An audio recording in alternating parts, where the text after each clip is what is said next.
মৰমৰ ছাত্ৰ ছাত্ৰীসকল, আজি আমি ইংৰাজী গ্ৰামাৰ শিতানত article, it type and use, আৰ্টিকলৰ প্ৰকাৰ আৰু ব্যৱহাৰৰ ওপৰত আলোচনা কৰিম। তোমালোকে আৰ্টিকলনো কি জানি লোৱা। Article and are the called the article as they have some special signification at the part of speech according to Warren and Martinৰ মতে। আৰ্টিকুলৰ টাইপছ। আৰ্টিকল মূলতঃ দুই প্ৰকাৰ, ডেফিনিট আৰ্টিকল আৰু ইনডেফিনিট আৰ্টিকল। ডেফিনিট আৰ্টিকলনো কি চাই লওঁ। It is a refer to specific singular or the plural countable or uncountable noun। Definite আৰ্টিকলে স্পষ্টকৈ কোনো বস্তু বা পাৰ্চনক বুজাবৰ কাৰণে ছিংগুলাৰেই হওক, প্লুৰেলেই হওক, কাউণ্টেবলেই হওক, আনকাউণ্টেবলেই হওক, এই নাউনত ব্যৱহাৰ কৰা হয়।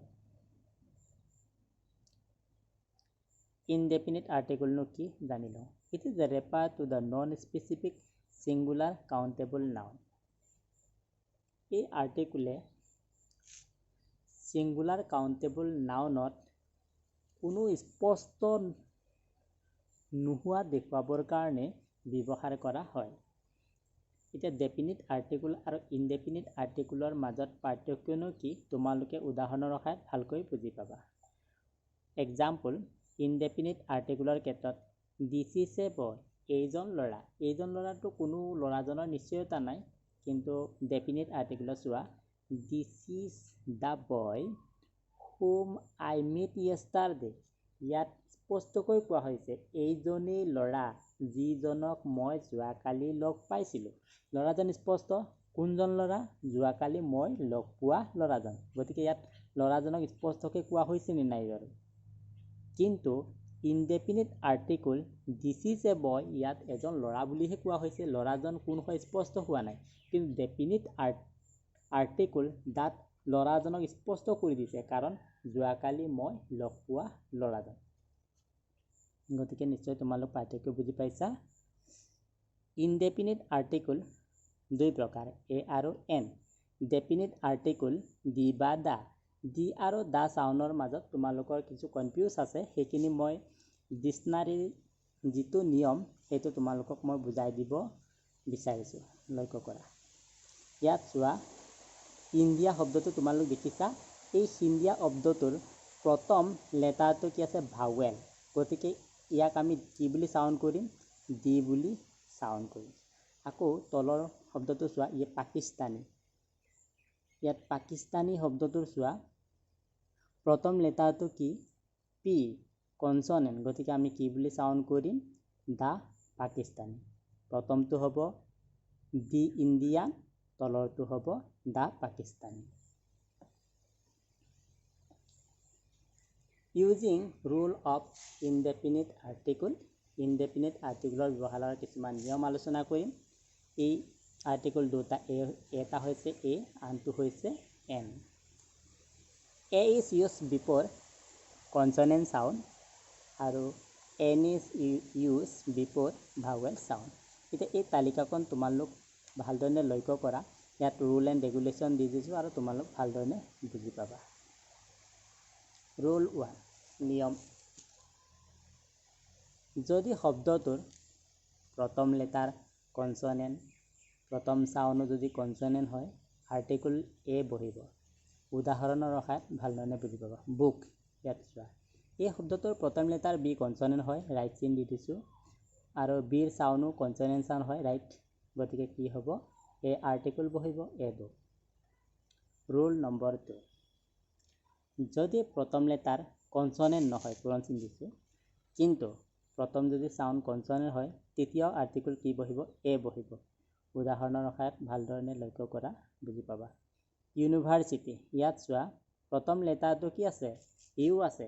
কনচনেণ্ট হয়নে? নহয়, পূৰণ চিন দিছোঁ। কিন্তু ইয়াৰ প্ৰথম চাউণ্ডটো লক্ষ্য কৰা, প্ৰথম চাউণ্ডটো চোৱা, ইউৰ উচ্চাৰণ ইউহে হৈছে, মানে কনচনেণ্ট চাউণ্ড হৈছে। গতিকে কি হ'ব ইয়াত? এই আৰ্টিকলেই বহিব, এ ইউনিভাৰ্চিটি। ৰুল নম্বৰ 3, 3 নম্বৰ নিয়ম। যদি প্ৰথম লেটাৰ ভাৱেল আৰু প্ৰথম যদি চাউনো ভাৱেল হয়, তেতিয়াহ'লে কি বহিব? এন বহিব। যেনে এছে এক্সাম্পল এছেটো চোৱা ইয়াত ই ভাৱেল লেটাৰ হয় আৰু ইয়াৰ চাউনো কি হয় ভাৱেল হয় গতিকে কি হ'ব এন এছে ৰুল নম্বৰ 4 যদি প্ৰথম লেটাৰ ভাৱেল নহয় কিন্তু প্ৰথম সাউন্ড যদি ভাৱেল হয় তেতিয়াও কি বহিব এন বহিব ফৰ এক্সাম্পল হাৱাৰ্স ইয়াত চোৱা ইয়াৰ প্ৰথম লেটাৰ ভাৱেল হয়নে নহয় এইচ আছে কনসনেন্ট হয় কিন্তু ইয়াৰ প্ৰথম সাউন্ডটো লক্ষ্য কৰা ইয়াত এইচটো সাইলেন্ট হয় অৰ পৰাহে উচ্চাৰণ হয় মানে প্ৰথম সাউন্ডটো কি হয় ভাৱেল হয় গতিকে কি হ'ব তাৰ আগতো এনে বহিব এন হাৱাৰ্স আৰু কেইটামান ইয়াৰ উদাহৰণ চাওঁ list of the some word with the first letter is the vowel but the first sound is consonant ইয়াত কিছুমান শব্দৰ তালিকা দিয়া হৈছে যিবোৰৰ প্ৰথম লেটাৰবোৰ ভাৱেল কিন্তু প্ৰথম সাউন্ডবোৰ কনসনেন্ট হলে কি বহিব এ বহিব ইয়াত A1 group is note A1 way root A European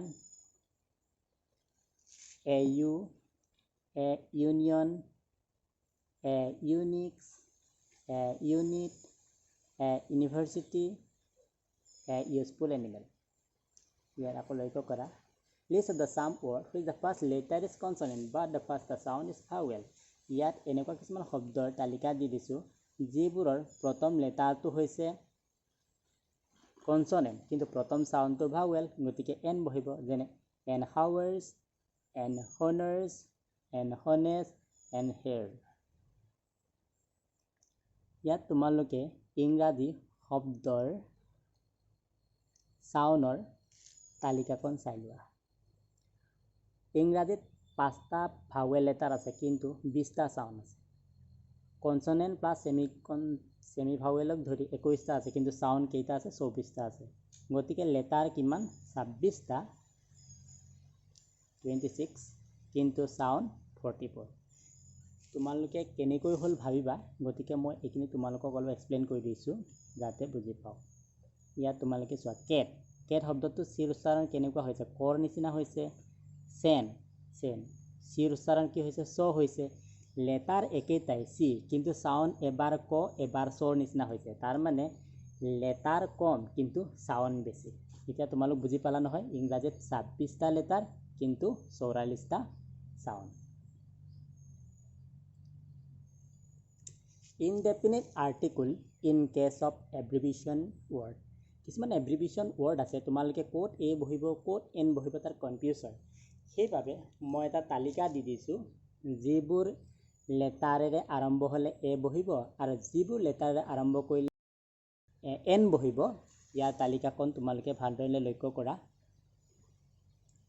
and use abbreviation start with the letter A E I O N F H L M N R S X যদি এইকেইটা লেটাৰেৰে এব্ৰিভিয়েশ্যনটো আৰম্ভ হয় তেতিয়াহ'লে কি হ'ব এন আৰ্টিকল বহিব উদাহৰণৰ সহায়ত তোমালোকক দেখুৱাই দিছো NFC office NHS school NIS officer NLP school NMLA NNCC NSDO officer NX-ray A use abbreviation start with letter U B C D G J K P Q T B W Y Z এইকেইটা যদি লেটাৰেৰে এব্ৰিভিয়েশ্যন আৰম্ভ হয় তেতিয়াহ'লে এ বহিব যেনে